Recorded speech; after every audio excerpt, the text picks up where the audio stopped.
Hello everyone, welcome to the online platform of SAITD video solution series में MS Chauhan sir की book advance problems in organic chemistry for JEE वाली book का general organic chemistry वाला chapter solve कर रहे हैं। IUPAC naming वाला chapter already solve कर लिया है, so please subscribe our channel and press bell icon for further updates. Let's start. Question number 31, which one of the following has the smallest heat of combustion. Smallest heat of combustion के लिए हम कैसे solve करेंगे? देखो, heat of combustion directly proportional to होती है number of carbon. तो आप देखोगे कि चारों ही ऑप्शन में नंबर ऑफ कार्बन तो सेम ही दे रखे हैं। इसके बाद हम कैसे देखेंगे? आप देखो, HOC inversely proportional to the stability. अब हम क्या करेंगे कि हमारे पास जो इन्होंने चार ऑप्शन दे रखे हैं, हम उनकी स्टेबिलिटी चेक करेंगे। जिसकी स्टेबिलिटी सबसे ज़्यादा आएगी उसकी हीट ऑफ कंबशन सबसे कम हो जाएगी। ठीक है, तो हम कैसे सोल्व करेंगे? देखो, मैंने चेयर पहले ही ड्रॉ करके रख लिए हैं। तो आप देखो कि जो इन्होंने सब्स्टिट्यूएंट लगा रखे हैं, अब हम उनको चेयर फॉर्म में ड्रॉ करके देखते हैं। देखो, जो हमारा सबसे बड़ा ग्रुप होता है, जो हमारा सबसे बल्कि ग्रुप होता है, उसको हम इक्वेटोरियल पोजीशन पर ही लगाते होते हैं। तो टर्ट ब्यूटाइल ग्रुप कहाँ पर आ जाएगा? यहाँ पर आ जाएगा। ये वाली चीज़ हम डिटेल में स्टीरियो वाले चैप्टर में पढ़ेंगे। तो टर्ट ब्यूटाइल तो चारों ही ऑप्शन में यहाँ पर आ जाएगा। उसके बाद हम कैसे देखते होते हैं? देखो, उसके बाद टर्ट ब्यूटाइल से जो नेक्स्ट वाला कार्बन है, उसमें जो एक मिथाइल ग्रुप है वो अबव पोजीशन पे आया हुआ है। तो जो अबव पर है उसको हम अबव वाली पोजीशन पर ही लिखेंगे, जो बिलो है उसको हम बिलो वाली पोजीशन पर ही लिखेंगे। तो देखो, इससे नेक्स्ट इस पोजीशन से जो नेक्स्ट वाली पोजीशन है उस पर हमारा जो मिथाइल ग्रुप है वो अबव लगा हुआ है। तो यहाँ पर अबव ये वाला होता है, तो यहाँ पर आ जाएगा CH3। ठीक है, अब उसके बाद क्या है कि एक कार्बन छोड़ के फिर मिथाइल आया है बिलो पोजीशन पे। तो एक कार्बन छोड़ के उससे अगले वाली पोजीशन पे मिथाइल कहाँ पर आया? बिलो वाली पोजीशन पे आया। तो बिलो कैसे हो जाएगी? एक अबव होती है, ये वाली अबव पोजीशन हो जाएगी इस कार्बन के लिए, और ये वाली हो जाएगी बिलो वाली। तो हमारे को बिलो पे बताना है, तो ये हो जाएगा CH3 बिलो साइड, और ऊपर की साइड क्या बच जाएगा? H आ जाएगा हमारा। ठीक है, ये मैंने ए वाले ऑप्शन के लिए ड्रॉ करके लिख दिया है कि कहाँ पर कौन सा सब्स्टिट्यूएंट आएगा। ठीक है, तो टर्ट ब्यूटाइल तो चारों के ही हमने लगा लिए हैं कि इक्वेटोरियल पे ही आएगा। ठीक है, तो अब की बार देखो, सेकंड ऑप्शन में बी ऑप्शन में आप देखोगे तो टर्ट ब्यूटाइल से नेक्स्ट वाले कार्बन के ऊपर मिथाइल आ रहा है अबव साइड के ऊपर। तो अबव साइड में आया, तो ये तो हमने पीछे वाले ऑप्शन में भी किया था। तो यहाँ पे CH3 अबव साइड आ जाएगा। ठीक है, फिर एक कार्बन छोड़ के जो CH3 है, एक कार्बन छोड़ के ये वाला कार्बन मैंने छोड़ दिया। उसके बाद नेक्स्ट कार्बन के ऊपर जो CH3 है वो अबव साइड आ रहा है, तो यहाँ पर आ जाएगा CH3 ऊपर की साइड। ठीक है, सी वाला ऑप्शन सोल्व करते हैं। सी वाले ऑप्शन में क्या है कि टर्ट ब्यूटाइल से जो नेक्स्ट कार्बन की पोजीशन है, उसमें हमारे पास जो CH3 है वो बिलो साइड में आएगा। तो अब की बार जो बिलो साइड पे है हमारा CH3 वो यहाँ पर आ जाएगा। ठीक है, और यहाँ पे अबव साइड में H बचेगा। ठीक है, अब एक कार्बन छोड़ के हमारे को फिर CH3 दोबारा से बिलो साइड पे ही रखना है। तो बिलो साइड में रखेंगे तो CH3 यहाँ पर नीचे आ जाएगा और H हमारा ऊपर की साइड आ जाएगा। ठीक है, ऐसे ही ऑप्शन डी में जब हम करेंगे सोल्व, तो टर्ट ब्यूटाइल से जो नेक्स्ट वाला कार्बन है वहाँ पर मिथाइल आ जाएगा नीचे की ओर और H ऊपर की ओर। इस कार्बन के ऊपर तो हमने लिख दिया। अब एक कार्बन छोड़ के जो हमारा मिथाइल है वो हमारा ऊपर की साइड आएगा। ठीक है, तो अब आप देखोगे कि हमने चारों की चेयर फॉर्म में तो सब्स्टिट्यूएंट को ड्रॉ करके रख लिया है। अब हमारे को ये बताना है कि इसमें सबसे ज़्यादा स्टेबल कौन होगा। तो सबसे ज़्यादा स्टेबल में आप देखोगे कि जो हमारा ऑप्शन नंबर ए है, उसमें हमारे जो सब्स्टिट्यूएंट है, एक एक्सियल के ऊपर आ रहा है, सॉरी, ये इक्वेटोरियल के ऊपर आ रहा है, ये एक्सियल के ऊपर आ रहा है, ये इक्वेटोरियल के ऊपर आ रहा है। तो हमारा कैसे हो जाएगा? Axial equatorial, axial equatorial. ठीक है, अब बी वाले में आप देखोगे तो बी वाले में कैसे हो जाएगा? ये वाला इक्वेटोरियल और दोनों एक्सियल। ठीक है, अब थर्ड वाले में आप देखोगे कि हमारा ये भी इक्वेटोरियल, ये वाला भी इक्वेटोरियल, ये वाला भी इक्वेटोरियल, जो तीनों सब्स्टिट्यूएंट हमारे तीनों ही इक्वेटोरियल पर आ रहे हैं। ठीक है, और फोर्थ ऑप्शन में आप देखोगे कि इक्वेटोरियल, फिर उसके बाद इक्वेटोरियल, और जो ये वाला मिथाइल है ये हमारा एक्सियल आया हुआ था। ठीक है, तो आप देखोगे कि जो हमारा ऑप्शन सी है उसमें हमारे तीनों के तीनों ही इक्वेटोरियल पोजीशन पे आ रहे हैं। और हमारे को पता है कि हमारे जितने ज़्यादा हमारे जो ग्रुप्स होते हैं, अगर वो इक्वेटोरियल पोजीशन पर आते हैं तो हमारा जो 1,3 डाईएक्सियल रिपल्शन होती है वो कम से कम मिलती है हमारे को। 1,3 डाईएक्सियल इंटरेक्शन कम से कम होती है, और वही हमारा सबसे ज़्यादा स्टेबल होता है। तो मैं क्या कहना चाह रहा हूँ कि जो हमारा ऑप्शन सी है वही हमारा सबसे ज़्यादा स्टेबल होगा। और हमारे को यही देखना था कि जो हमारा सबसे ज़्यादा स्टेबल होगा उसकी हीट ऑफ कंबशन सबसे कम होगी। तो हमारा आंसर हो जाएगा option number C. Question number 32 solve करते हैं। क्वेश्चन नंबर 32 में हमारे को हीट ऑफ कंबशन का ऑर्डर ही बताना है। तो हमारे को पता है कि हीट ऑफ कंबशन में हम सबसे पहले तो नंबर ऑफ़ कार्बन आइटम्स देख लेंगे। तो नंबर ऑफ़ कार्बन आइटम्स तो हमारे चार ऑप्शन में ही इन्होंने 6 ही दे रखे हैं। तो इट मीन्स हमारा इससे तो सोल्व नहीं होगा, हमारे को आगे सोल्व करना पड़ेगा। और इसके बाद हम क्या पता है कि HOC हमारी इन्वर्सली प्रोपोर्शनल टू होती है स्टेबिलिटी। अब स्टेबिलिटी हमारे को यहाँ रिंग के अंदर देखनी है। तो रिंग के अंदर हम स्टेबिलिटी कैसे चेक करेंगे कि जो हमारी स्टेबिलिटी है वो इन्वर्सली प्रोपोर्शनल टू स्ट्रेन के आ जाएगी। स्ट्रेन का मतलब क्या है कहने से कि जिस रिंग के अंदर स्ट्रेन ज़्यादा होगा उसकी स्टेबिलिटी कम हो जाएगी, ठीक है। तो हमारे को पता है कि यहाँ पर हमारे पास एक 6 मेंबर रिंग दे रखी है, 5 मेंबर रिंग दे रखी है और 2 4 मेंबर रिंग दे रखी है। तो 6 मेंबर रिंग तो सबसे ज़्यादा स्टेबल हो जाएगी क्योंकि उसके अंदर स्ट्रेन सबसे कम है, ठीक है। तो हमारा जो थर्ड वाला ऑप्शन है वो सबसे ज़्यादा स्टेबल हो जाएगा, उसके बाद फर्स्ट वाला ऑप्शन सबसे ज़्यादा स्टेबल हो जाएगा और उसके बाद हमारे पास 2 ऑप्शन बच गए, एक सेकंड वाला और एक फोर्थ वाला। दोनों में 4 4 मेंबर रिंग दे रखी है, लेकिन जो सेकंड वाला जो हमारा ऑप्शन है इसके अंदर इन्होंने जो CH3 है वो दोनों एक साइड लगा के दे रखे हैं। कहने का मतलब दोनों सीस हैं, दोनों अबव दी प्लेन ही है। और जो फोर्थ वाला ऑप्शन है इसके अंदर इन्होंने एक CH3 अबव द प्लेन दे रखा है और एक CH3 बिलो द प्लेन दे रखा है। तो इन दोनों में से अगर स्टेबिलिटी की बात आएगी तो यहाँ पर तो CH3 के बीच में फिर भी रिपल्शन क्रिएट होगा। तो हमारे लिए जब हम स्टेबिलिटी देखेंगे तो हम बोलेंगे कि जब मिथाइल ग्रुप एक दूसरे के अपोजिट जा रहे होंगे, एक अबव द प्लेन और एक बिलो द प्लेन जा रहा होगा, तो उसकी स्टेबिलिटी ज़्यादा आ जाएगी। तो हम कैसे ऑर्डर लिखेंगे, ये ऑर्डर हमारा स्टेबिलिटी का हो जाएगा, ठीक है। थर्ड की सबसे ज़्यादा, फिर फर्स्ट की, फिर फोर्थ की, फिर सेकंड की, ठीक है। और अगर हमारे को HOC का ऑर्डर लिखना होगा तो एज इसका एकदम से रिवर्स हो जाएगा, थर्ड की सबसे कम, फिर 1 की, फिर 4 की, फिर 2 की, ठीक है। ये वाला ऑप्शन हमारे कौन से मैच कर जाएगा, 3 1 4 2, ये हमारा ऑप्शन नंबर C से मैच कर जाएगा, 2 4 1 3।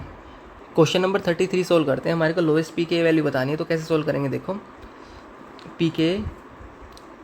PK इन्वर्सली प्रोपोर्शनल टू होती है K वैल्यू की, ठीक है। और हमारे को पता है कि जब भी हमारा एसिड डिसोशिएट होगा H+ देने के बाद जो हमारे पास एनायन बन के आएगा, हम इसकी स्टेबिलिटी देखते होते हैं। इसकी स्टेबिलिटी जितनी ज़्यादा उतनी ही हमारी Ka की वैल्यू होगी, डायरेक्टली प्रोपोर्शनल होते हैं।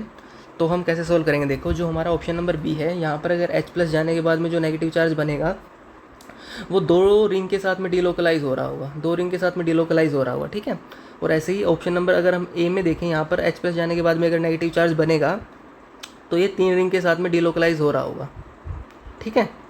लेकिन ऑप्शन C में अगर हम देखते हैं तो यहाँ पर अगर नेगेटिव चार्ज आता है तो इस नेगेटिव चार्ज आने की वजह से हमारे पास 3 रिंग तो हैं ही डिलोकलाइज होने के लिए, लेकिन साथ में हमारे पास एक रिंग एरोमेटिक कैरेक्टर भी आ रहा है इस रिंग के अंदर, जो 5 मेंबर रिंग यहाँ पर बन रही है, ठीक है, बनी हुई है, ठीक है। तो नेगेटिव चार्ज जाने के बाद में यहाँ पर एरोमेटिक कैरेक्टर आएगा, ठीक है, एक रिंग के अंदर, बीच वाली के अंदर। 3 रिंग यहाँ पर पहले से थी ही। अब ऑप्शन नंबर D में अगर हम नेगेटिव चार्ज देखेंगे, यहाँ पर नेगेटिव चार्ज बनते ही हमारे पास जो 5 मेंबर रिंग है, यहाँ पर 3 5 मेंबर रिंग है यहाँ पर, उनके अंदर में एरोमेटिक कैरेक्टर आएगा। कौन कौन सी, इसके अंदर, इसके अंदर, इसके अंदर, ठीक है। तो हमारे को ये तो पता चल ही गया है कि नेगेटिव चार्ज सबसे ज़्यादा D के अंदर स्टेबल होगा, D के अंदर स्टेबल होगा, तो इसकी K वैल्यू सबसे ज़्यादा और PK वैल्यू सबसे कम हो जाएगी। हमारे को लोएस्ट PK वैल्यू बतानी, तो हमारा आंसर हो जाएगा ऑप्शन नंबर D। और हाँ, ऑप्शन नंबर A, और जैसे A से हम C में आ रहे हैं और A से C से और D में जा रहे हैं तो हमारी प्लेनरिटी भी बढ़ रही है। ऑप्शन नंबर A में 3 रिंग के साथ रेजोनेंस जरूर हो रहा है, लेकिन वो रिंग प्लेनर नहीं रहना चाहेंगी, वो एक टाइम में एक रिंग के साथ में रेजोनेंस कर पा रहा होगा नेगेटिव चार्ज, ठीक है। तो हमारा आंसर हो जाएगा option number D। Number 34 solve करते हैं। क्वेश्चन नंबर 34 में हमारे को बॉइलिंग पॉइंट का ऑर्डर बताना है। तो हमारे को पता है कि बॉइलिंग पॉइंट के ऑर्डर में हम सबसे पहले तो हाइड्रोजन बॉन्डिंग देख लेंगे। बॉइलिंग पॉइंट के ऑर्डर में सबसे पहले हम देख लेंगे हाइड्रोजन बॉन्डिंग, जिसके अंदर जितनी ज़्यादा हाइड्रोजन बॉन्डिंग हो रही होगी उसकी बॉइलिंग पॉइंट की वैल्यू उतनी ही ज़्यादा होगी, ठीक है। और अगर हमारा यहाँ से अगर सोल्व नहीं होता है, फिर उसके बाद हम चले जाएंगे सरफेस एरिया के ऊपर पे। जितना ज़्यादा सरफेस एरिया होगा उतना ही ज़्यादा हमारा बॉइलिंग पॉइंट हो जाएगा। आप देखो, हमारा जो फर्स्ट ऑप्शन है, यहाँ हम देखेंगे कि जो हमारे पास W वाला कंपाउंड दे रखा है उसके अंदर हमारे पास जो H है वो ऑक्सीजन के साथ में लगा हुआ है, ठीक है। यहाँ हम कैसे बोलें कि हम हाइड्रोजन बॉन्डिंग को कैसे देखते होते हैं, जब भी हमारा हाइड्रोजन एक हाई इलेक्ट्रोनेगेटिव एटम के साथ लगा होता है, हाई इलेक्ट्रोनेगेटिव एटम के साथ लगा होता है, और उसके सामने अगर कोई एक हाई इलेक्ट्रोनेगेटिव एटम आ जाए, फ्लोरीन, ऑक्सीजन, नाइट्रोजन, तो वहाँ पर हाइड्रोजन बॉन्डिंग हो रही होती है, ठीक है। तो हम कैसे सोल्व करेंगे कि हमारे पास W में और Z के अंदर आप देखोगे कि यहाँ पर ऑक्सीजन के साथ में हाइड्रोजन लगा हुआ है और यहाँ पर नाइट्रोजन के साथ में हाइड्रोजन लगा हुआ है, ठीक है। और यहाँ पे हाइड्रोजन बॉन्डिंग होगी तो हमारे को पता है कि ऑक्सीजन ज़्यादा इलेक्ट्रोनेगेटिव होता है, तो इसके केस में हाइड्रोजन बॉन्डिंग ज़्यादा होगी, ठीक है। तो हमारे पास W और Z में से तो W की हाइड्रोजन बॉन्डिंग ज़्यादा हो जाएगी, फिर हमारे पास Z आ जाएगा, ठीक है। हाइड्रोजन बॉन्डिंग से हमारा W और Z वाला ऑप्शन तो हमने सोल्व कर लिया है। अब हमारे को X और Y सोल्व करना है। तो हमारे को पता है कि X और Y में हमारे पास ऐसा तो है नहीं कि भाई इलेक्ट्रोनेगेटिव एटम के साथ में हमारा हाइड्रोजन लगा हुआ है, तो यहाँ पर हाइड्रोजन बॉन्डिंग से तो हम सोल्व नहीं कर पाएंगे। तो उसके बाद में हम चले जाएंगे सरफेस एरिया के ऊपर में। तो हमारे को पता है कि 6 मेंबर रिंग का सरफेस एरिया 5 मेंबर रिंग से ज़्यादा होगा, तो यहाँ पर यहाँ पर बॉइलिंग पॉइंट की वैल्यू ज़्यादा आएगी। तो मैंने क्या बोला कि सरफेस एरिया के अकॉर्डिंग हमने एक्स वाले को पहले रखा है ऑर्डर में और फिर हमने रखा है वाई वाले को, ठीक है। तो ये हमारा कौन से वाले ऑप्शन से मैच कर जाएगा, ये हमारा मैच कर जाएगा डब्ल्यू के बाद जेड और फिर उसके बाद एक्स वाई। ये हमारा कौन से वाले ऑप्शन से मैच कर जाएगा, डब्ल्यू जेड एक्स वाई, ये हमारा डी वाले ऑप्शन से मैच कर जाएगा। क्वेश्चन नंबर 35, हमारे को एसिडिक स्ट्रेंथ का ऑर्डर बताना है। तो एसिडिक स्ट्रेंथ का ऑर्डर बताने के लिए हमारे को पता है कि हम H+ हटाने के बाद में नेगेटिव चार्ज की स्टेबिलिटी देख लेंगे। तो हमारे को पता है कि यहाँ से अगर H+ जाता है तो हमारा नेगेटिव चार्ज यहाँ पर बनेगा, यहाँ से अगर H+ जाता है तो नेगेटिव चार्ज यहाँ पर, और यहाँ से अगर H+ जाता है तो नेगेटिव चार्ज यहाँ पर बनेगा, और यहाँ से अगर H+ जाता है तो नेगेटिव चार्ज यहाँ पर बनेगा, ठीक है। तो जो फर्स्ट वाला पार्ट है, फर्स्ट वाले पार्ट में हमारे को पता है कि ये एक्टिव मिथिलीन का हाइड्रोजन हमने निकाला है, तो ये 2-2 -m से स्टेबलाइज होगा, 2-2 -m से स्टेबलाइज होगा, तो इसकी एसिडिटी बहुत ज़्यादा होगी, ठीक है।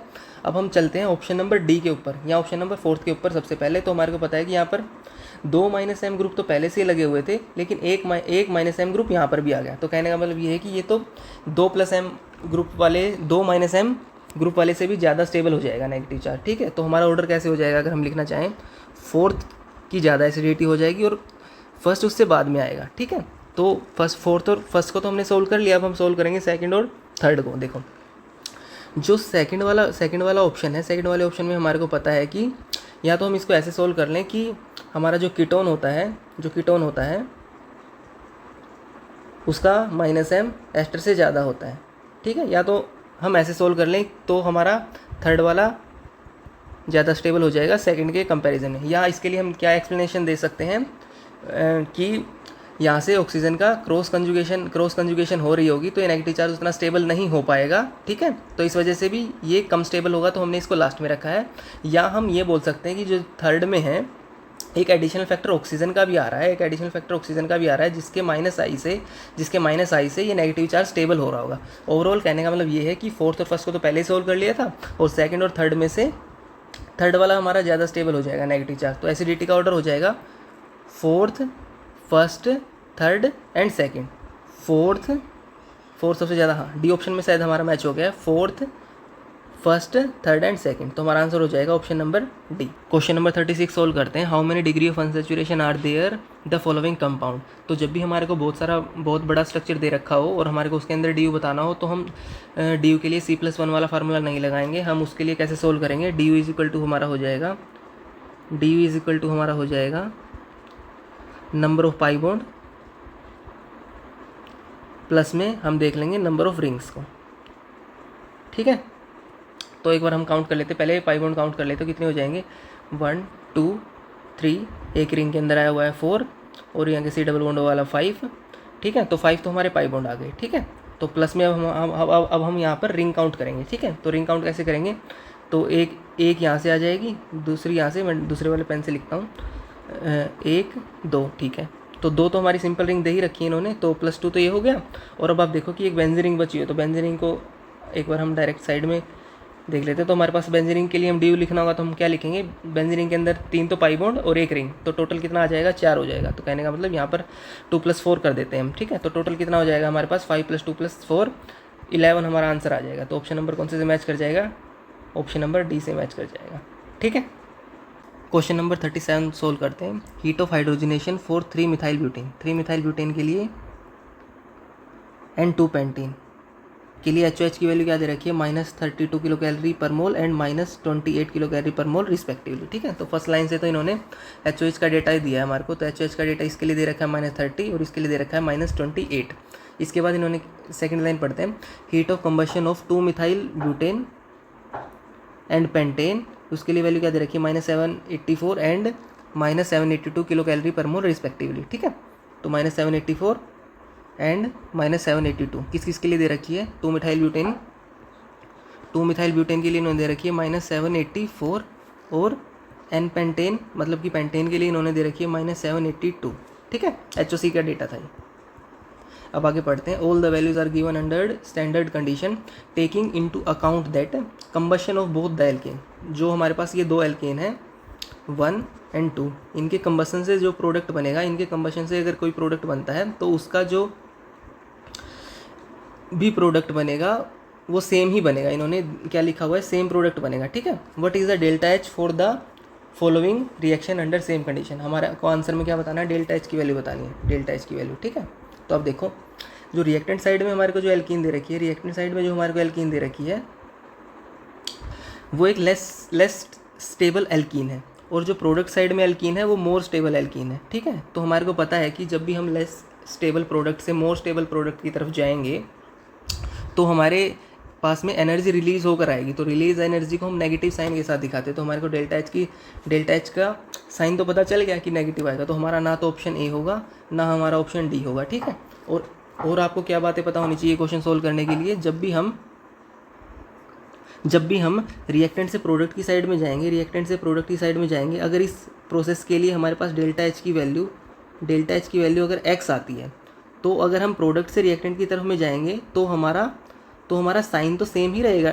हमारी डेल्टा एच का जो मैग्नीट्यूड है वो तो सेम ही रहेगा, बस उसका साइन चेंज हो जाएगा, x की जगह -x हो जाएगा। ठीक है, अब हम इस क्वेश्चन को सोल्व करना स्टार्ट करते हैं। ठीक है, तो अब देखो कि अगर हमारे को इस एल्कीन को डेल्टा एच की वैल्यू मिल जाती है जो कि -30 है, यहाँ से यहाँ तक डेल्टा एच की वैल्यू कितनी हो जाएगी, -30। ठीक है, अब इसके बाद इन्होंने क्या बोला है कि जो दोनों एल्केन थे उनसे हमारे को सेम ही कंबशन का प्रोडक्ट मिल रहा है। ठीक है, तो यहाँ पर इसको अगर हम HOC हीट ऑफ कंबशन की वैल्यू दे देते हैं जो कि -784 है, तो एक प्रोडक्ट बनेगा। उसको मैं लिख देता हूँ, कंबशन का प्रोडक्ट को लिख देता हूँ मैं कंबशन प्रोडक्ट।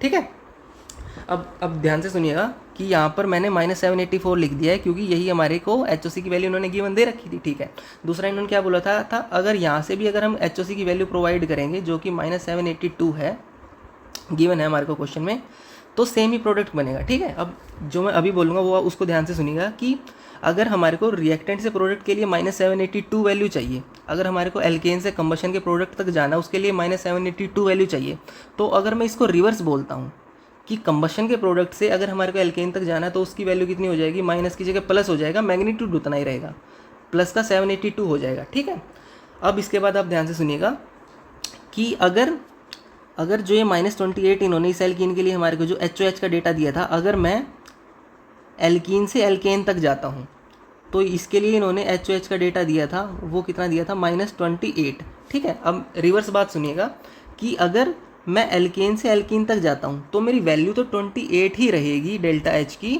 HOH की, लेकिन वो चेंज हो जाएगा, उसका साइन चेंज हो जाएगा डेल्टा एच की वैल्यू का। तो यहाँ से यहाँ तक के लिए हो जाएगा प्लस का 28।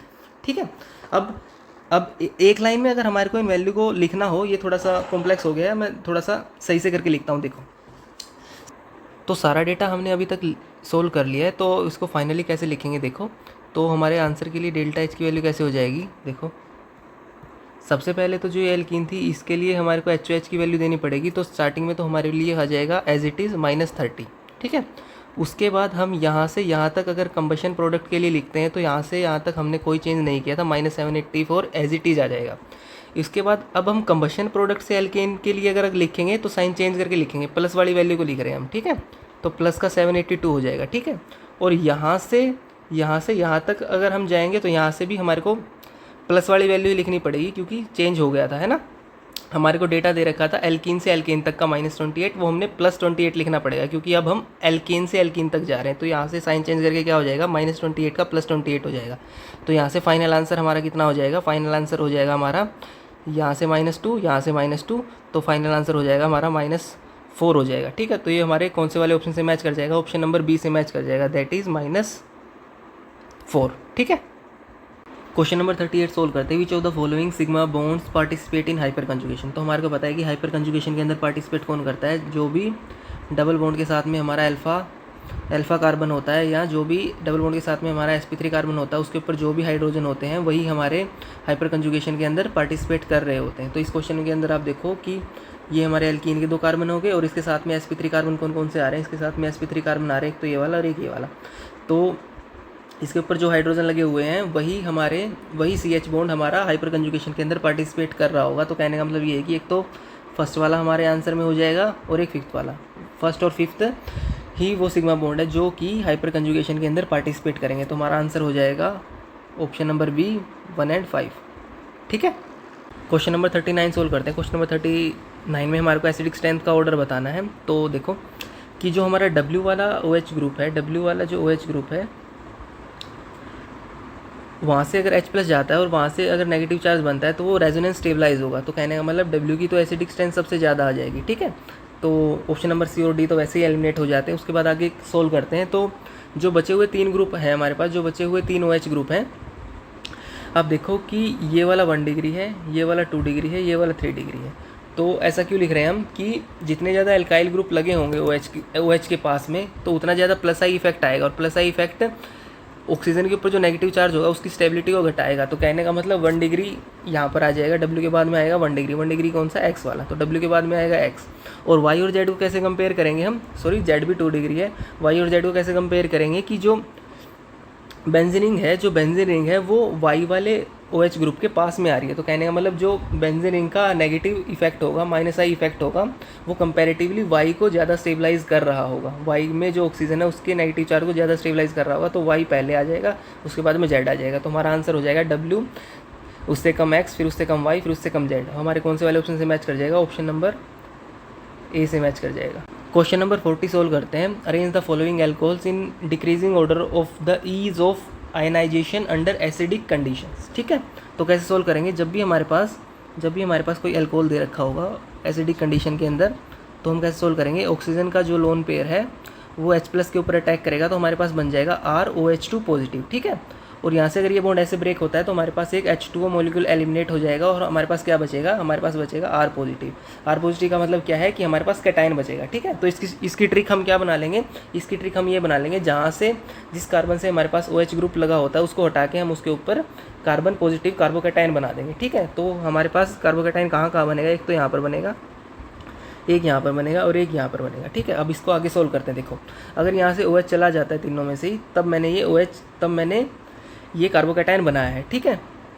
तो आप देखो जो पार्ट 1 है, पार्ट 1 में आप देखो कि यहाँ पर एक एंटी एरोमेटिक स्पीसीज बन जा रही है। एंटी एरोमेटिक कैसे, 2 यहाँ से 2 पाई यहाँ से 2 पाई यहाँ से, और यहाँ पे पॉजिटिव चार्ज, तो 4 पाई स्पीसीज हमारे पास क्या है, एक एंटी एरोमेटिक स्पीसीज बनेगी। तो ये ईजिली नहीं बनना चाहेगा, ठीक है। तो कहने का मतलब ये ईजिली नहीं बनेगा क्योंकि एरोमेटिक स्पीसीज नहीं बन रही है, एंटी एरोमेटिक बन रही है, ठीक है।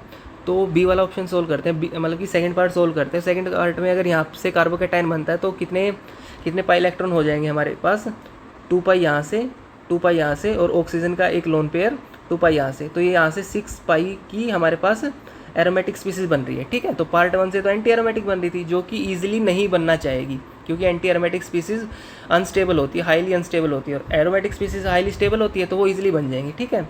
अब थर्ड वाला पार्ट सोल्व करें। थर्ड वाले पार्ट में यहाँ पर जो कार्बोकैटायन बना है, तो यहाँ पर तो आप देखो कि यहाँ पर तो sp3 कार्बन आ ही रहे हैं, तो यहाँ से तो एरोमेटिक और एंटी एरोमेटिक का तो कोई चांस है ही नहीं, तो ये बन जाएगा हमारे पास नॉन एरोमेटिक, ठीक है।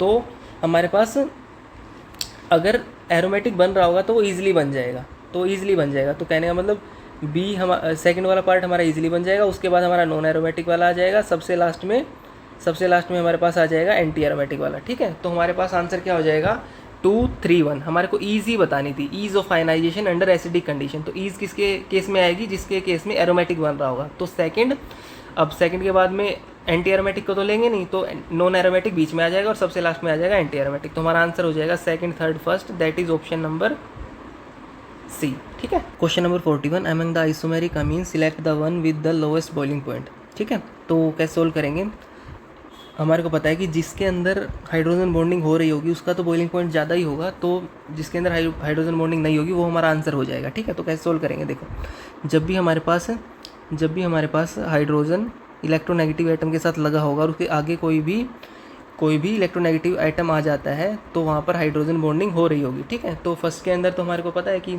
जो हाइड्रोजन है वो नाइट्रोजन के साथ लगा है, तो यहाँ पर हाइड्रोजन बॉन्डिंग हो जाएगी। यहाँ पर भी नाइट्रोजन के साथ में हाइड्रोजन लगा हुआ है, तो यहाँ पर भी हाइड्रोजन बॉन्डिंग हो जाएगी। ऑप्शन नंबर सी में आप देखोगे कि नाइट्रोजन के ऊपर कोई भी हाइड्रोजन नहीं है, तो यहाँ पर हाइड्रोजन बॉन्डिंग नहीं होगी, ठीक है। तो हमारा यही आंसर हो जाएगा कि लोएस्ट बॉइलिंग पॉइंट ही हमारे को बताना था, तो यहाँ पर हाइड्रोजन बॉन्डिंग नहीं हो रही है, तो इसका ही लोएस्ट बॉइलिंग पॉइंट होगा। ऑप्शन नंबर डी को देख लेते हैं। ऑप्शन नंबर डी में भी हमारे पास नाइट्रोजन के साथ में हाइड्रोजन लगा हुआ है, तो यहाँ पर भी हाइड्रोजन बॉन्डिंग होगी, तो हमारा आंसर हो जाएगा option number C. Question number 42 solve करते हैं। Which one of the following compound shown below is not an isomer of the others. तो आइसोमर के लिए हमारे पास क्या होना चाहिए, आइसोमर के लिए हमारे पास मोलिकुलर फॉर्मूला है जो सेम होना चाहिए। Same number of carbon, same number of hydrogen होने चाहिए। तो इसके लिए हम क्या करेंगे, इसको सोल्व करने के लिए हम सबसे पहले क्या निकाल लेंगे, हम डी यू निकाल लेंगे। ठीक है, तो डी यू हम कैसे निकालते होते हैं, हमारे को C+1 वाले फार्मूले से भी निकल जाएगा, बट हम डायरेक्टली निकाल देंगे दूसरे वाले फार्मूले से। कौन सा होता है, नंबर ऑफ रिंग प्लस में नंबर ऑफ पाई बॉन्ड। ठीक है, तो ए वाले ऑप्शन में डी हमारा कितना हो जाएगा, एक तो रिंग है और एक डबल बॉन्ड है, एक रिंग है एक डबल बॉन्ड है, तो यहाँ पर डी हो जाएगा 2। सेकंड वाले ऑप्शन में भी हम देखेंगे तो हमारे पास एक रिंग ये होगी, एक रिंग ये होगी, तो टोटल हमारे पास डी कितना आ जाएगा, 2 आ जाएगा। ठीक है, और सी ऑप्शन में हम देखेंगे तो एक डी यहाँ से एक डी यहाँ से, तो टोटल डी हो जाएगा 2। ऑप्शन नंबर डी में जब हम देखेंगे तो हमारे पास डी कितना आ रहा है, 1, एक यहाँ से एक यहाँ से और एक यहाँ से, टोटल डी आ जाएगा 3। तो हमारे को यही बताना था कि विच of the following is not an isomer of others. तो ए बी सी में तो डी सेम आ रहा है, तो डी वाला ऑप्शन हमारा आंसर हो जाएगा। ठीक है, question number 43, arrange the anions in decreasing order of there basic strength. हमारे को बेसिक स्ट्रेंथ का ऑर्डर बताना है, तो आप देख सकते हो कि पी क्यू आर एस में पी क्यू आर एस की तरफ आते हुए हमारे को पता है कि इलेक्ट्रोनेगेटिविटी इस डायरेक्शन में हमारी बढ़ रही है। तो ठीक है, तो फ्लोरीन के ऊपर जब नेगेटिव चार्ज आएगा तो वो कंपैरेटिवली स्टेबल होगा, और जबकि CH3 में जब नेगेटिव चार्ज आएगा वो उतना स्टेबल नहीं होगा।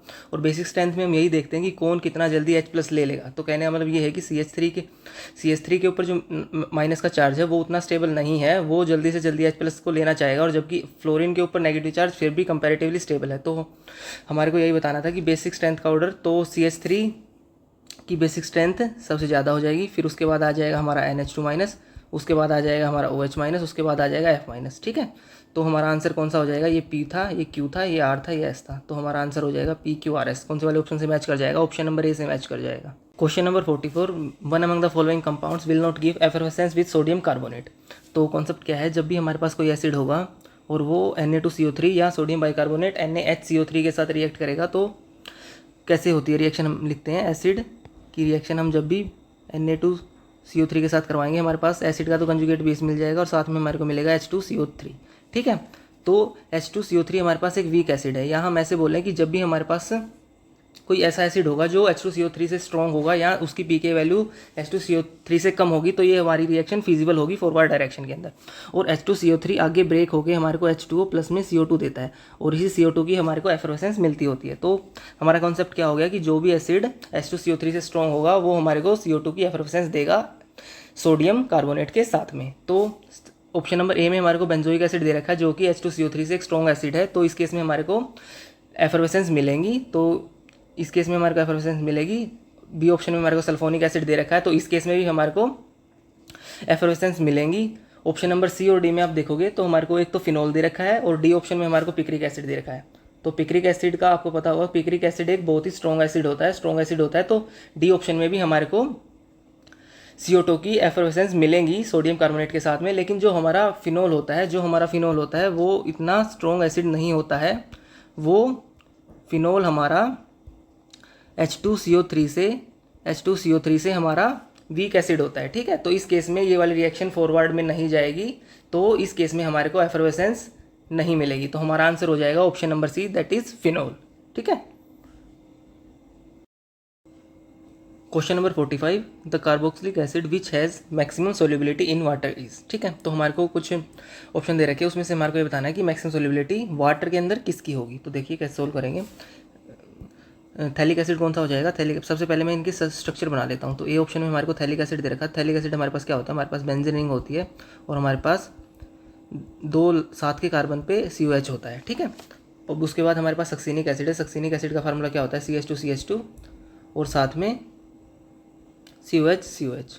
ये हमारा बी ऑप्शन हो गया। सी ऑप्शन में हमारे पास दे रखा है इन्होंने मेलोनिक एसिड। मेलोनिक एसिड का स्ट्रक्चर क्या होता है, एक CH2 होता है और 2 COH ग्रुप होते हैं।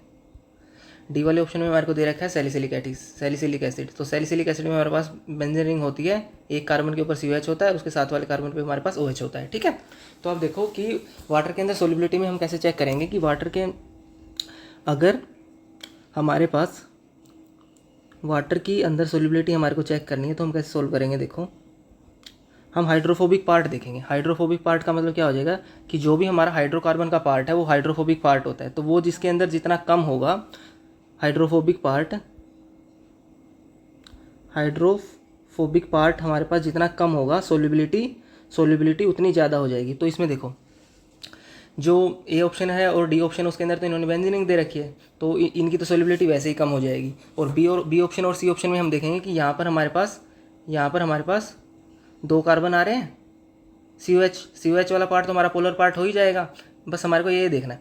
तो बी ऑप्शन में ये 2 कार्बन है जो कि हाइड्रोफोबिक पार्ट के अंदर आएंगे, और यहाँ से सी ऑप्शन में हमारे पास सिर्फ एक ही कार्बन आएगा जो कि हाइड्रोफोबिक पार्ट के अंदर आएगा। तो सबसे छोटा हाइड्रोफोबिक पार्ट हमारे पास सी ऑप्शन में आ रहा है, तो इसकी सोल्यूबिलिटी ही वाटर में सबसे ज़्यादा हो जाएगी। तो हमारा आंसर हो जाएगा ऑप्शन नंबर सी।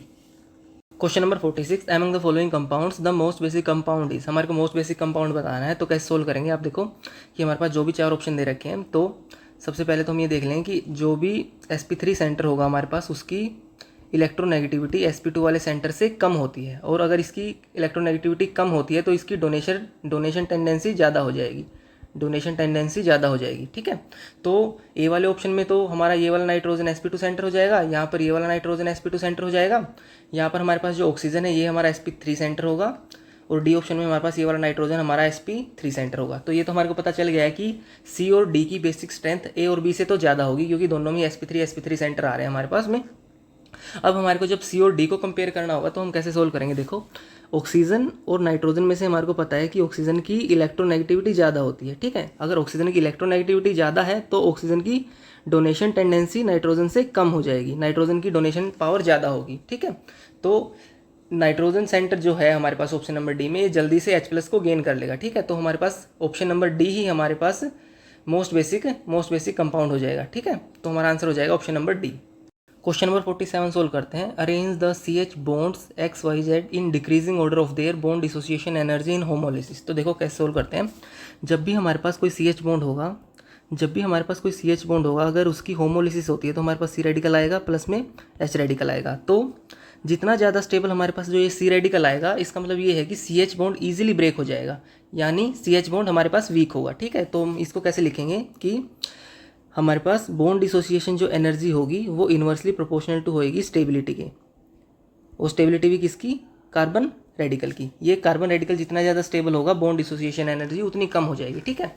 तो अब हम सोल्व करते हैं। अगर हम x की पोजीशन पर रेडिकल बनाएंगे तो हमारे पास रेडिकल यहाँ पर आएगा, और इस रेडिकल में हमारे पास स्टेबलाइजेशन फैक्टर कौन कौन आ रहे हैं। स्टेबलाइजेशन फैक्टर आ रहे हैं, एक तो यहाँ से हाइपर कंजुगेशन आ रहा है और एक यहाँ से हाइपर कंजुगेशन आ रहा है, ठीक है। तो स्टेबलाइजेशन फैक्टर आ रहा है हाइपर कंजुगेशन, ठीक है।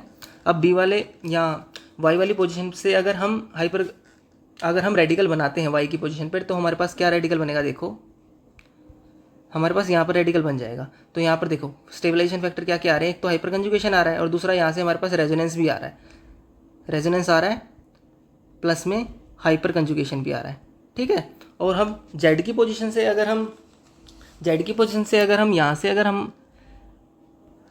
रेडिकल बनाते हैं तो हमारे पास कौन सा रेडिकल बनेगा, आप देखो हमारे पास यहाँ पर रेडिकल बनेगा, और जो ये रेडिकल बना है ये sp2 कार्बन सेंटर के ऊपर बना है। तो हमारे को पता है कि sp2 कार्बन सेंटर की इलेक्ट्रोनेगेटिविटी ज़्यादा आएगी, तो हाई इलेक्ट्रोनेगेटिविटी एटम के ऊपर हम डेफिशिएंसी क्रिएट नहीं करवाना चाहेंगे, या हम ये बोलेंगे कि यहाँ पर जो H लगा हुआ था, यहाँ पर जो CH बॉन्ड था उसकी बॉन्ड डिसोसिएशन एनर्जी ज़्यादा थी, वो टूटना ही नहीं चाहेगा। ये रेडिकल कंपैरेटिवली बनना ही नहीं चाहेगा इन तीनों X, Y और Z में से, ठीक है। क्योंकि यहाँ पर जो CH बॉन्ड था वो स्ट्रॉन्ग होगा, क्योंकि यहाँ से अगर H रेडिकल बनता है और C रेडिकल बनता है तो जो रेडिकल बन रहा है वो हमारा स्टेबल नहीं बन रहा है, और हमारे को पता है कि अगर रेडिकल की स्टेबिलिटी कम होगी तो बॉन्ड डिसोसिएशन एनर्जी ज़्यादा हो जाएगी, ठीक है। तो हम ऑर्डर लिखते हैं, क्या हो जाएगा कि जो हमारे पास जेड की पोजीशन पे हमारे पास जो रेडिकल बन रहा है उसकी तो बॉन्ड डिसोसिएशन एनर्जी सबसे ज़्यादा आ जाएगी, क्योंकि जेड से जो हमारा रेडिकल बना है वो स्टेबल ही नहीं बन रहा, ठीक है। उसके बाद हमारे पास आ जाएगा एक्स वाला, क्योंकि एक्स में सिर्फ एक ही स्टेबलाइजेशन फैक्टर है, वो है हाइपर कंजुगेशन का। उसके बाद में हमारे पास सबसे कम बॉन्ड डिसोसिएशन एनर्जी हो जाएगी वाई के केस में, क्योंकि वाई के केस में दो स्टेबलाइजेशन फैक्टर थे, एक रेजोनेंस भी था और साथ में हाइपर कंजुगेशन भी था, ठीक है। तो हमारे पास आंसर हो जाएगा जेड की सबसे ज़्यादा हो जाएगी बॉन्ड डिसोसिएशन एनर्जी, फिर एक्स की, फिर वाई की। ये हमारे कौन से वाले ऑप्शन से मैच कर जाएगा, ये हमारे मैच कर जाएगा ऑप्शन नंबर बी से। Number 48, 23 gram of sodium will react with methyl alcohol to give. तो देखो 23 ग्राम ऑफ सोडियम का मतलब कितना होता है, 23 ग्राम ऑफ सोडियम का मतलब हो जाएगा 1 मोल। तो रिएक्शन कैसे लिखेंगे हम, देखो जब भी हमारे पास CH3OH और इन्होंने 1 मोल दे रखा है तो हमारे पास 1 मोल सोडियम दे रखा है, ठीक है। तो इसकी रिएक्शन हम कैसे लिखेंगे, हमारे को पता है कि मेटल जब भी एसिड के साथ रिएक्ट करेगा तो हमारे पास में H2 गैस लिबरेट होती है जब भी मेटल एसिड के साथ में रिएक्ट करेगा या जिसके पास एसिडिक हाइड्रोजन होगी तो हमारे पास H2 गैस हमारे को मिल रही होती है, ठीक है। तो साथ में हमारे पास क्या बन जाएगा, CH3O माइनस Na+, ठीक है। तो आप देखो इसको अगर हम बैलेंस कर लेते हैं तो हमारे पास यहाँ पे कितना आ जाएगा, हाफ मोल H2 आ जाएगी 1 मोल से, ठीक है। तो अब आप देखो कि ऑप्शन नंबर ए में क्या दे रखा है इन्होंने कि हमारे को 1 मोल ऑफ ऑक्सीजन मिल रहा है, नहीं ऐसा नहीं है, हमारे को 1 मोल ऑफ ऑक्सीजन नहीं मिल रहा है, तो ऑप्शन नंबर ए हमारा नहीं होगा। ऑप्शन नंबर सी में इन्होंने बोला है कि 1 मोल ऑफ H2 हमारे को मिल रहा है, नहीं नहीं हमने बैलेंस किया है, बैलेंस से हमारे को पता चल रहा है कि हमारे को तो हाफ मोल H2 मिल रहा है, ठीक है, तो ऐसा भी नहीं है। और इन्होंने बी ऑप्शन देखते हैं 22.4 decimetre cube of hydrogen gas at NTP। तो NTP कंडीशन पे हमारे को क्या होता है, देखो NTP कंडीशन में हमारे को अगर हमारे पास कोई 1 मोल गैस है तो वॉल्यूम हमारे पास कितनी आ जाती है 22.4 लीटर, लेकिन हमारे पास 1 मोल नहीं है, हमारे पास तो हाफ मोल गैस है। तो हाफ मोल गैस के रिस्पेक्ट में हमारे पास कितनी वॉल्यूम आ जाएगी, 22.4 से अगर मल्टीप्लाई कर देते हैं हाफ की तो हमारे पास आ जाएगा 11.2 लीटर, ठीक है। तो हमारा आंसर ऑप्शन नंबर डी से मैच कर जाएगा, 11.2 litre of hydrogen gas at NTP, ठीक है। तो ऑप्शन नंबर डी हो जाएगा हमारा इसका। क्वेश्चन नंबर 49 सोल्व करते हैं, which of the following is most polar. तो हमारे को मोस्ट पोलर बताना है, तो ऑप्शन नंबर ए को सोल्व करते हैं। ऑप्शन नंबर ए में हमारे को पता है कि ऊपर वाली रिंग तो टप शेप में एग्जिस्ट करती है और नीचे वाली रिंग हमारे को बेंजीन रिंग दे रखी है, ठीक है। तो बेंजीन रिंग तो चार्ज फॉर्म में नहीं जाना चाहेगी क्योंकि उसका एरोमेटिक कैरेक्टर उस कंडीशन में लॉस हो जाएगा, ठीक है। तो ये हमारा μ=0 ही होगा, ये हमारा पोलर फॉर्म में नहीं जाएगा।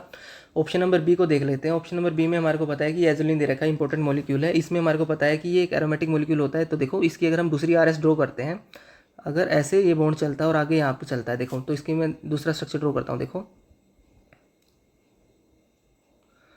तो यहाँ पर हमारा आ जाएगा प्लस, यहाँ पर डबल बॉन्ड, यहाँ पर ये वाले बॉन्ड पहले से थे,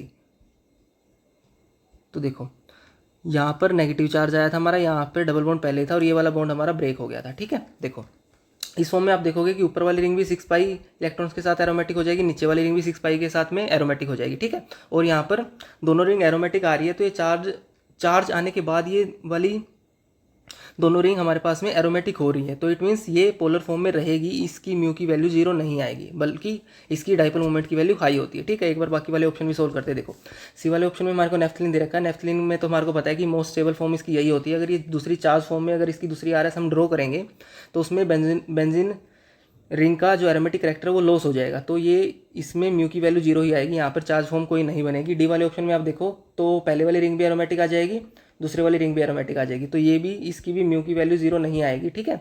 लेकिन हमारे को मोस्ट पोलर बताना है, तो मोस्ट पोलर में आप देखो कि यहाँ पर एक रिंग में तो पॉजिटिव चार्ज बन रहा है, दूसरी रिंग में नेगेटिव चार्ज बन रहा है, कहने का मतलब एक रिंग में डेफिशिएंसी आ रही है इलेक्ट्रॉन की और एक रिंग में रिचनेस आ रही है इलेक्ट्रॉन की। तो हमारे पास नेट जो हमारे पास म्यू की वैल्यू आएगी वो बी के केस में ज़्यादा आएगी, तो हमारा आंसर हो जाएगा ऑप्शन नंबर बी, ठीक है। नंबर 50 सोल्व करते हैं। हमारे को बताना है the correct order of decreasing basic strength of XYZ। हमारे को बेसिक स्ट्रेंथ का ऑर्डर बताना है, तो देखो जो हमारे पास X है उसमें जो हमारे पास नाइट्रोजन सेंटर है, एक तो वो है लोकलाइज्ड, और साथ में हाइब्रिडाइजेशन उसकी क्या है sp3। वाई वाले में आप देखो कि हमारे पास अमाइड दे रखा है, तो अमाइड में जो नाइट्रोजन का लोन पेयर है वो तो नाइट्रोजन पे रहता ही नहीं है, वो तो ऑक्सीजन के ऊपर चला जाता है। तो यहाँ पर हमारे पास नाइट्रोजन की हाइब्रिडाइजेशन है sp2 और ये हमारे पास जो लोन पेयर है वो है डीलोकलाइज्ड है, ठीक है। और जो हमारे पास जेड दे रखा है, जेड में हमारे पास जो लोन पेयर है नाइट्रोजन का वो हमारे पास sp2 ऑर्बिटल में होगा, ठीक है, sp2 ऑर्बिटल में होगा और हमारे पास में लोकलाइज्ड होगा, ठीक है। तो अब हमारे क्वेश्चन को सोल्व करते हैं। तो जब भी हमारे को बेसिक स्ट्रेंथ का ऑर्डर देखना होगा रिंग्स में यहाँ पे, तो हम सबसे पहले तो इलेक्ट्रोनेगेटिविटी देख लेते हैं। तो इलेक्ट्रोनेगेटिविटी में हमारे को पता है कि जो हमारे पास sp3 होता है उसकी इलेक्ट्रोनेगेटिविटी sp2 से कम होती है, तो उसकी डोनेशन, अगर इलेक्ट्रोनेगेटिविटी कम है तो डोनेशन sp3 की, डोनेशन टेंडेंसी sp3 की ज़्यादा हो जाएगी, ठीक है।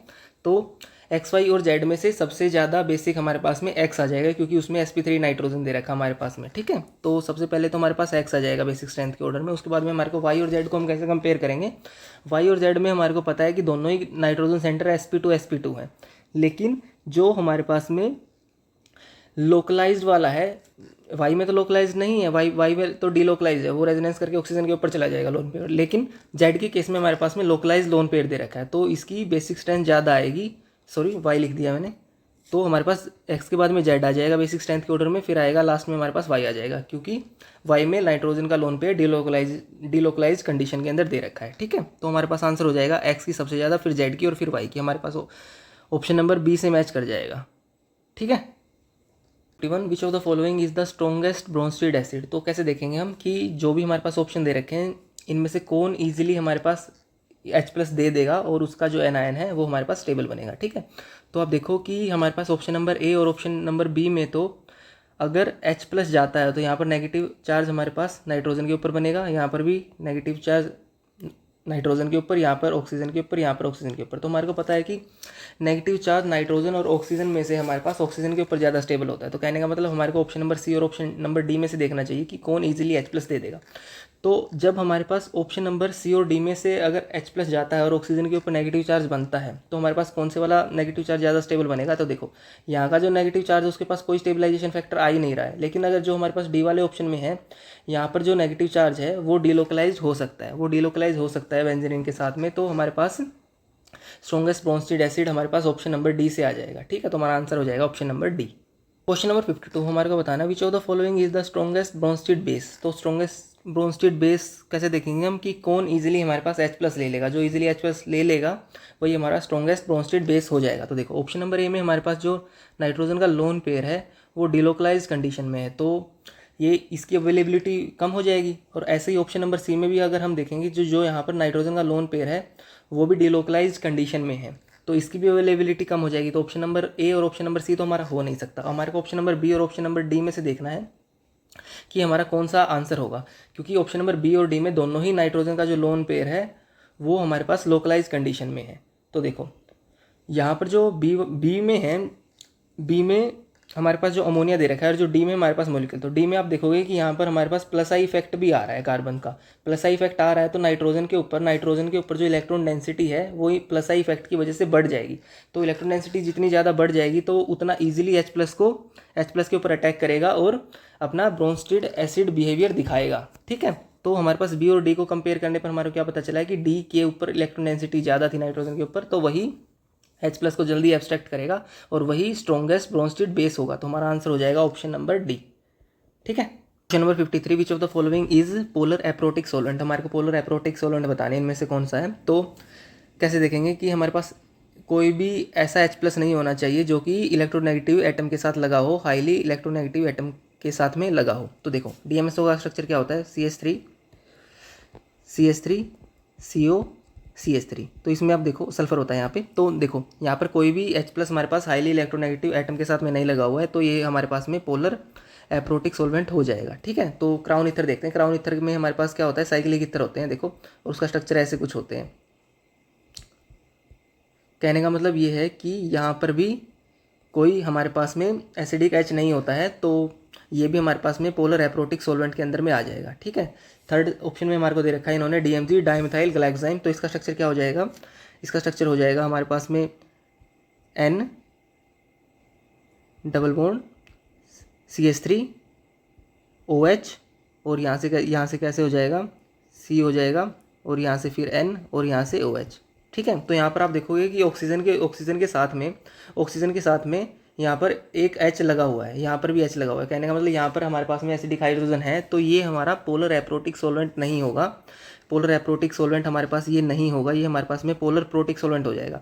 तो इसके अकॉर्डिंग हमारे पास आंसर होना चाहिए ऑप्शन नंबर ए और option number B, but single correct है। तो या तो यहाँ पर हमारे पास में DMG नहीं होना चाहिए, इसकी जगह में DMF होना चाहिए। DMF क्या होता है, डाइमिथाइल फॉर्मामाइड। तो उसका स्ट्रक्चर क्या होता है कि यहाँ पर में नाइट्रोजन के साथ में दो एमीन और HC डबल बॉन्ड हो, ये होता है हमारे पास में DMF। ठीक है, तो कहने का मतलब ये है कि अगर हमारे को ऑल ऑफ दीज यहाँ पर ऑप्शन करेक्ट करना है तो यहाँ पर DMG नहीं होना चाहिए। ठीक है, question number 54 some pair of acids are given below, select the pair in which second acid is stronger than first. हमारा आंसर कौन सा हो जाएगा जिसके अंदर सेकंड वाला एसिड स्ट्रॉन्ग होगा। तो देखो सबके अंदर COH ही दे रखा है एसिड, तो देखो ऑक्सीजन के ऊपर ही नेगेटिव चार्ज आएगा H+ जाने के बाद में। तो देखो तो पहले ए वाला पार्ट सोल्व करते हैं। ए वाले पार्ट में आप देखोगे कि यहाँ पर CH3 का प्लस आई इफेक्ट आएगा, जबकि यहाँ पर फ्लोरीन का माइनस आई इफेक्ट आएगा। और हमारे को पता है कि minus I effect negative charge की स्टेबिलिटी को बढ़ाता है। तो कहने का मतलब हमारे पास में ऑप्शन नंबर ए में ही हमारे को सेकंड वाला एसिड ज़्यादा स्ट्रॉन्ग मिल जाएगा।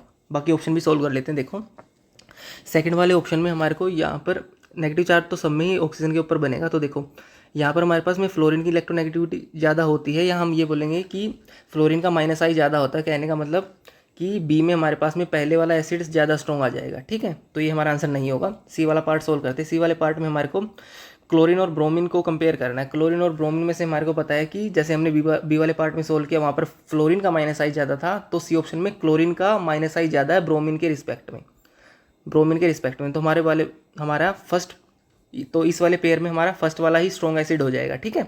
डी वाला पार्ट सोल्व करते हैं। डी वाले पार्ट में आप देखोगे कि दोनों में ही इन्होंने फ्लोरीन लगा रखा है। नेगेटिव चार्ज तो मैंने पहले ही बता दिया कि ऑक्सीजन के ऊपर ही आएगा सब में। और जो फ्लोरीन इन्होंने लगाया है उसमें आप देखो कि पहले वाले पार्ट में इन्होंने फ्लोरीन लगाया है पहले, तो और दूसरे वाले पार्ट में फ्लोरीन इन्होंने दूर लगाया है। मतलब नेगेटिव चार्ज के जितने पास में फ्लोरीन होगा, नेगेटिव चार्ज के देखो साथ वाले कार्बन के ऊपर ही फ्लोरीन है, जबकि यहाँ पर आप देखोगे कि नेगेटिव चार्ज से एक कार्बन छोड़ के आगे वाले कार्बन के ऊपर फ्लोरीन लगा हुआ है। तो नेगेटिव जो इंडक्टिव इफेक्ट होता है हमारा, वो डिस्टेंस के ऊपर डिपेंड करता है। हमारे को पता है अगर एफ हमारा जितना पास में लगेगा तो इफेक्ट ज़्यादा आएगा, दूर लगेगा तो इफेक्ट कम हो जाएगा। तो हमारे को यही देखना था कि यहाँ पर फ्लोरीन की, पहले वाले में फ्लोरीन की डिस्टेंस कम है तो इसकी स्टेबिलिटी ज़्यादा आएगी और यही हमारा स्ट्रॉन्ग एसिड हो जाएगा। तो हमारा डी वाला आंसर भी नहीं आएगा। आंसर तो हमारा पहले ही आ गया था, तो हमारा आंसर हो जाएगा ऑप्शन नंबर ए, जिसमें कि ए पेयर में सेकेंड वाले की एसिडिटी ज़्यादा आ रही थी, ठीक है। तो आंसर हो जाएगा ऑप्शन नंबर ए, ठीक है। 55 हमारे को कंपेयर करनी है बॉन्ड लेंथ ए और बी की। ऐसा क्वेश्चन हमने पहले भी सोल्व किया था। तो आप देखो जो हमारे पास बी वाली बॉन्ड लेंथ है वो एकदम से प्योर, हमारे पास में प्योर सिग्मा बॉन्ड है, ठीक है। तो इसकी बॉन्ड लेंथ तो सिग्मा बॉन्ड की जितनी बॉन्ड लेंथ होगी उतनी ही आ जाएगी। लेकिन जो हमारे पास ए इन्होंने बॉन्ड लेंथ दी है, वहाँ पर वो दिखने में तो हमारे को सिंगल बॉन्ड दे रखा है, लेकिन आप देखो कि यहाँ पर पाई सिग्मा पाई की कंजुगेशन की कंडीशन बन रही है। तो हमारे को पता है कि यहाँ पर ये प्योर सिंगल बॉन्ड नहीं है। यहाँ पर हमारे पास में डबल बॉन्ड करैक्टर आएगा, और डबल बॉन्ड करैक्टर आएगा तो हमारे पास में बॉन्ड लेंथ छोटी हो जाएगी। डबल बॉन्ड करैक्टर आएगा तो हमारे पास में बॉन्ड लेंथ छोटी हो जाएगी। तो ऑर्डर हमारा कैसे हो जाएगा, ए की बॉन्ड लेंथ छोटी हो जाएगी बी के रिस्पेक्ट में। तो हमारा कौन सा आंसर हो जाएगा, ऑप्शन नंबर सी से मैच कर जाएगा। बी की बॉन्ड लेंथ ज़्यादा हो जाएगी, ए की बॉन्ड लेंथ कम हो जाएगी। 56 which isomeric amine has lowest boiling point. तो लोएस्ट बॉइलिंग पॉइंट का क्वेश्चन सोल्व करते टाइम हमारे को पता है कि हम सबसे पहले ये देख लेंगे कि हाइड्रोजन बॉन्डिंग कहाँ हो रही है। तो जिसके अंदर हाइड्रोजन बॉन्डिंग हो रही है तो उसका बॉइलिंग पॉइंट ज़्यादा हो जाएगा, जहाँ हाइड्रोजन बॉन्डिंग नहीं हो रही है उसका बॉइलिंग पॉइंट कम हो जाएगा। तो सोल्व करते हैं। देखो 1 डिग्री अमीन अगर हम लेते हैं तो R हो जाएगा और बाकी बचे हमारे पास में NH2 हो जाएगा। तो यहाँ पर तो नाइट्रोजन के साथ में H लगा हुआ है, तो यहाँ से तो हाइड्रोजन बॉन्डिंग होगी, ठीक है, H बॉन्डिंग होगी। ये हो गया हमारे पास में 1 डिग्री। 2 डिग्री के केस में अगर हम देखेंगे तो 2 डिग्री के केस में हमारे पास में नाइट्रोजन के पास में एक हाइड्रोजन बच जाएगा और दोनों साइड से RR ग्रुप आ जाएंगे, तो यहाँ पर भी हाइड्रोजन बॉन्डिंग होगी। और 3 डिग्री के केस में आप देखोगे तो एक भी हाइड्रोजन नहीं बचेगा नाइट्रोजन के पास में, तीनों ही एल्कोहल ग्रुप आ जाएंगे। तो यहाँ पर आप देखोगे कि तो कोई भी हाइड्रोजन बॉन्डिंग नहीं होगी। तो हमारे को ये बताना था कि किसके अंदर लोएस्ट बॉइलिंग पॉइंट होगा। तो जिसके अंदर हाइड्रोजन बॉन्डिंग नहीं होगी उसके अंदर ही बॉइलिंग पॉइंट सबसे कम हो जाएगा। तो हमारा आंसर हो जाएगा 3 डिग्री। ऑप्शन नंबर सी वाला हमारा आंसर हो जाएगा 3 डिग्री वाला, ठीक है। और अगर हमारे को ऑर्डर लिखना होता तो हमारे को पता है कि 1 डिग्री का सबसे ज़्यादा हो जाता, फिर 2 डिग्री का, फिर 3 डिग्री का। एक चीज़ और इसमें देखने वाली, इन्होंने आइसोमेरिक बोला था, तो जो भी मैंने यहाँ पर R ग्रुप लिखे हैं इनमें टोटल जो कार्बन आएंगे वो तीनों, मतलब कि जो भी R ग्रुप है सबके मिला के कार्बन सेम ही होने चाहिए। हमारे को आइसोमेरिक अमीन ही लेनी थी, ठीक है। तो आंसर हमारा हमने पहले ही सोल्व कर लिया, वो हो जाएगा 3 डिग्री वाला अमीन। क्वेश्चन नंबर 57 सोल्व करते हैं। इन्होंने रिएक्टेंट दे रखा हमारे को और साथ में एक ल्यूइस एसिड दे रखा है, SbCl5। यहाँ पर एक ल्यूइस एसिड है। तो देखो यहाँ पर हमारे को पता है कि क्लोरीन के ऊपर जो लोन पेयर होंगे वो इसके ऊपर अटैक करेंगे, और यहाँ पर अगर अटैक करते हैं, दोनों क्लोरीन है यहाँ पर, अगर यहाँ पर अटैक करते हैं तो ये बॉन्ड ऐसे ब्रेक होगा, ठीक है। और बॉन्ड ऐसे ब्रेक होगा तो हमारे पास कौन सी स्पीसीज बन के आएगी, हमारे पास स्पीसीज बन के आएगी। देखो यहाँ पर एज इट इज़ मैंने डबल बॉन्ड लगा दिए, तो यहाँ पर भी अगर क्लोरीन चला जाता है तो यहाँ पर भी प्लस चार्ज रहेगा, यहाँ पर भी प्लस चार्ज रहेगा, ठीक है। तो प्लस चार्ज आ जाएंगे। और दूसरी जो स्पीसीज हमारे पास में बनेगी, SbCl5 तो पहले ही था, एक Cl माइनस ने अटैक किया था, तो यहाँ पर आ जाएगा SbCl6 माइनस, और 2 मॉलिक्यूल थे तो 2 SbCl6 माइनस बन जाएंगे हमारे पास में। तो हमारे प्रोडक्ट में अंदर में हमारे पास में ये वाली स्पीसीज बन जाएगी। और आपको पता है कि जो ये वाली स्पीसीज है ये 6 पाई की एरोमेटिक स्पीसीज है, 6 पाई की एरोमेटिक स्पीसीज है, ठीक है। लेकिन अगर आप देखोगे तो इस फॉर्म में हमारे को आंसर नहीं दे रखा है। तो हमारे को पता है कि जब हम हमारे इस एरोमेटिक स्पीसीज के दूसरे रेजोनेटिक स्ट्रक्चर ड्रॉ करेंगे तो जो ये 2 प्लस चार्ज है ये हर एक कार्बन के ऊपर आएंगे, तो इसको हम दूसरे तरीके से भी ड्रॉ कर सकते हैं। दूसरे तरीके से कैसे, हम इसको ऐसे भी लिख के दिखा सकते हैं कि जो 2 यूनिट का पॉजिटिव चार्ज है वो पूरी रिंग में आ रहा है और इसके साथ में कौन इंटरेक्ट कर रहा है, SbCl6 2। ठीक है, 2SbCl6 माइनस। तो हमारे पास कौन से वाले ऑप्शन से मैच कर जाएगा? ए वाले ऑप्शन में तो इन्होंने नेगेटिव चार्ज दे रखा है, नेगेटिव चार्ज नहीं आएगा रिंग के अंदर, पॉजिटिव चार्ज आएगा। सी स्पीसीज में तो इन्होंने कुछ और ही कर दिया, तो हमारे पास आंसर हमारा ऑप्शन नंबर बी से मैच कर जाएगा कि रिंग के अंदर तो पूरी रिंग में 2 यूनिट का पॉजिटिव चार्ज घूमेगा और SbCl6 माइनस साथ में हमारे पास था ही, तो हमारा आंसर हो जाएगा ऑप्शन नंबर बी। ठीक है, क्वेश्चन नंबर 58 सोल्व करते हैं। Which of the following substances is not an isomer of 3 ethyl 2 methyl pentane. तो आइसोमर से रिलेटेड एक क्वेश्चन हमने पहले भी किया था, तो देखो इसको कैसे सोल्व करेंगे। हमारे को क्या दे रखा है? 3 इथाइल 2 मिथाइल पेंटेन। तो एक बार ड्रॉ कर लेते हैं। 1 2 3 4 5 कार्बन की इन्होंने पेरेंट चेन दे रखी थी। 3 के ऊपर इन्होंने इथाइल लगाया है, 2 के ऊपर इन्होंने मिथाइल लगाया है। ठीक है, तो सबसे पहले हम डी यू निकाल लेते हैं। तो हमारे को पता है कि डी यू कैसे सोल्व हो जाएगा, इसके अंदर ना तो कोई डबल बॉन्ड है ना ही कोई रिंग है, तो इसका डी यू 0 आ जाएगा। ठीक है, तो हमारा आंसर किससे, तो इसके आइसोमर कौन कौन से होंगे जिसके अंदर में डी यू 0 आएगा? तो देखो हमारे पास जो तीनों ऑप्शन जो दे रखे हैं सबके अंदर ही डी यू तो 0 ही आ रहा है। ठीक है, तो इसके बाद हम कैसे सोल्व करेंगे? देखो, तो हम है ना नंबर ऑफ कार्बन को चेक कर लेंगे, नंबर ऑफ कार्बन किस किस के अंदर सिमिलर आ रहे हैं। तो इसके अंदर कितने हैं? 1 2 3 4 5 6 7 8। ठीक है, तो 8 कार्बन है हमारे पास जो इन्होंने गिवन दे रखा है हमारे को। तो कंपेयर करते हैं, ए वाले ऑप्शन में कितने कार्बन है? 1 2 3 4 5 6 7 8। तो ए के अंदर हमारे कार्बन मैच कर गए, तो ये वाला आइसोमर होगा। ऑप्शन नंबर सी सोल्व करते हैं। देखो 1 2 3 4 5 6 7 8, एक ऊपर की साइड। ठीक है, तो देखो ए और सी में दोनों में ही कार्बन हमारे मैच कर जा रहे हैं। तो कहने का मतलब ये है कि ए और सी हमारे गिवन जो हमारे को कंपाउंड दे रखा है ये वाला, इसके आइसोमर होंगे। बी वाला सोल्व करते हैं। बी वाले में देखो 1 2 3 4 5 6 7, एक कार्बन यहाँ पर कम दे रखा है, एक कार्बन कम दे रखा है। इसका मतलब जब कार्बन ही कम हो गया तो हमारा आइसोमर बन ही नहीं सकता। हमारा मॉलिक्यूलर फॉर्मूला कैसे सेम होगा अगर कार्बन हमारे पास अलग अलग हो जाएंगे? ठीक है, तो ये हमारा आइसोमर नहीं होगा। ठीक है, तो हमारा देखो एक बार मैं दोबारा रिपीट करता हूँ, डी यू तो तीनों ही केसेस में हमारे पास 0 0 आ गया था। तो हमने इसके बाद में क्या किया? हमने कार्बन कंपेयर कर लिए। ए और सी के अंदर हमारे कार्बन मैच कर रहे थे तो वो हमारे आइसोमर हो जाएंगे। बी के अंदर तो कार्बन ही एक कम कर दिया, तो आइसोमर कैसे होगा? ठीक है, तो हमारा आंसर हो जाएगा option number B. Question number 59 solve करते हैं। Which of the following is an isomer of compound 1।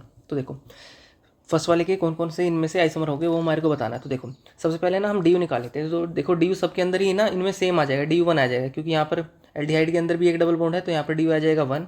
यहाँ पर कीटोन के अंदर भी एक डबल बॉन्ड है तो आ जाएगा डी यू 1। यहाँ पर भी डबल बॉन्ड दे रखा है, यहाँ पे आ जाएगा डी यू 1।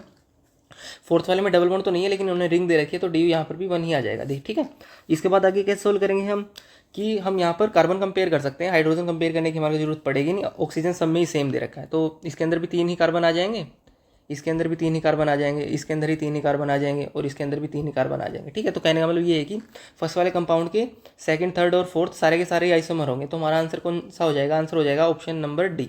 या इसको हम कैसे सोल्व कर सकते हैं, हम स्टीरियो वाले चैप्टर में पढ़ेंगे भी कि जब भी हमारे पास में डी यू 1 होता है, डी यू 1 होता है तो हमारे पास में क्या क्या पॉसिबिलिटी बनती है कि हमारे पास में या तो हमारे पास में जो डबल बॉन्ड आएगा वो और जब हमारे पास में ऑक्सीजन 1 दे रखा होता है तो या तो हमारे पास में डबल बॉन्ड कार्बन और ऑक्सीजन के बीच में आएगा या हमारे पास में डबल बॉन्ड कार्बन और कार्बन के बीच में आएगा। ठीक है, तो डबल बॉन्ड जब कार्बन और ऑक्सीजन के बीच में आएगा यहाँ से 2 केस बनेंगे, एक बनेगा एल्डिहाइड का, एक बनेगा कीटोन का।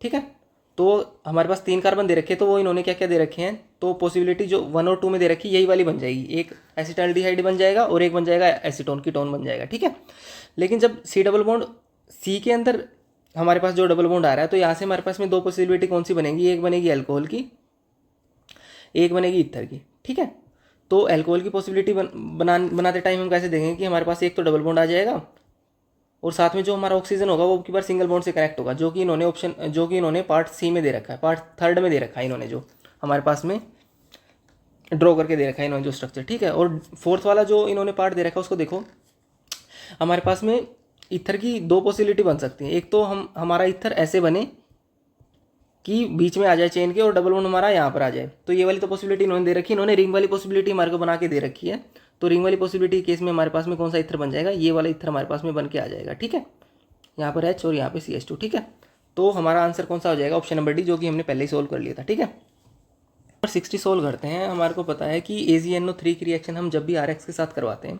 AgNO3 की रिएक्शन जब भी RX के साथ में होगी तो हमारे को पता है कि हमारे को AgX का PPT मिलता होता है। ठीक है, हमारे को AgX का PPT मिलता होता है। दूसरा हमारे को यहाँ पर क्या बात ध्यान में रखनी पड़ेगी कि जब भी हमारे पास में जो प्रोडक्ट की साइड में जो भी हमारे पास स्पीसीज बनेगी, प्रोडक्ट जो भी हमारा बनेगा वो हमारा रिएक्टेंट से ज़्यादा स्टेबल बनना चाहिए, तभी हमारा प्रोडक्ट बनेगा। ठीक है, तो यहाँ से अगर हमारे पास में बी आर दे रखा है, अगर यहाँ से हमारे पास में AgBr हमारे पास में निकलता है, AgBr की PPT हमारे पास में आता है, तो इसके साथ में हमारे पास में कौन सी स्पीसीज बन के आ रही है? अगर ये वाली स्पीसीज रिएक्टेंट से ज़्यादा स्टेबल होगी तो हमारी रिएक्शन ईजिली फॉरवर्ड डायरेक्शन की तरफ में प्रोसीड कर जाएगी। ठीक है, तो यहाँ पर कौन सी स्पीसीज बनेगी? हमारे को पता है कि यहाँ पर अगर कार्बोकेटायन बनता है तो ये 6 पाई का एरोमेटिक स्पीसीज बनती होती है। तो अगर यहाँ पर कोई एरोमेटिक स्पीसीज बन रही है ना, तो ये वाली रिएक्शन फॉरवर्ड डायरेक्शन में बहुत इजीली बन जाएगी। ये बात मैं बार बार क्यों बोल रहा हूँ? क्योंकि अगर बाई चांस यहाँ पर कोई ऐसी स्पीसीज बनती जो कि एंटी एरोमेटिक बन रही होती तो ये रिएक्शन फॉरवर्ड डायरेक्शन में नहीं जाएगी। ठीक है, बट इस केस में तो हमारे पास में 6 पाई का एरोमेटिक आ रहा है, तो ये वाली रिएक्शन फॉरवर्ड में ईजिली चली जाएगी। अब हम ऑप्शंस पढ़ते हैं कि कौन सा हमारा आंसर बनेगा। ठीक है, तो ए वाले ऑप्शन में इन्होंने दे रखा है प्रोडक्ट इज एरोमेटिक, तो वो तो हमने देख लिया कि 6 पाई का एरोमेटिक आ रहा है, तो ए वाला हमारा सही हो जाएगा।